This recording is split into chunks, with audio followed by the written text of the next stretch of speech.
আমি আপনাদেরকে আরেকটা যুক্তি দিতেছি। হতে পারে কোনদিন সকালে উঠা দেখবেন মসজিদ নাই, হাদিসে আছে। কোনদিন সকালে উঠা দেখবেন মসজিদ নাই, উঠায় নিয়ে নিবে আল্লাহ।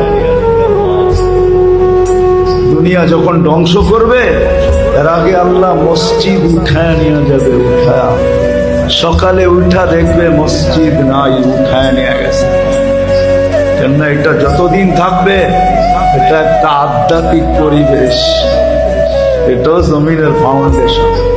মসজিদ গুলাকে আমাদের আগে উঠায় নিয়ে মুসলমান দেখবে একদিন সকালে উঠা দেখবে কোরআন পড়া আছে কিন্তু একটা অক্ষরও নাই, সব আল্লাহ উঠায় নিয়ে নেবে। তখনই পরিপূর্ণ সিগন্যাল আসবে এখন আমরা ধ্বংস করতে চলছি, যা তৈরি করছি তা ধ্বংস করে দেবে। সত্য এটি।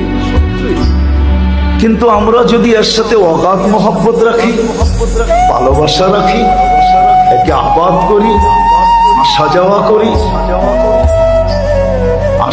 করি, সাহায্য সহানুভূতি দেখাই, তাহলে ইনশাআল্লাহ হতে পারে যত তাড়াতাড়ি উঠা যাওয়ার ইঙ্গিত দেখতেছি তত তাড়াতাড়ি উঠবে না, আরো কিছুদিন আল্লাহ রেখে।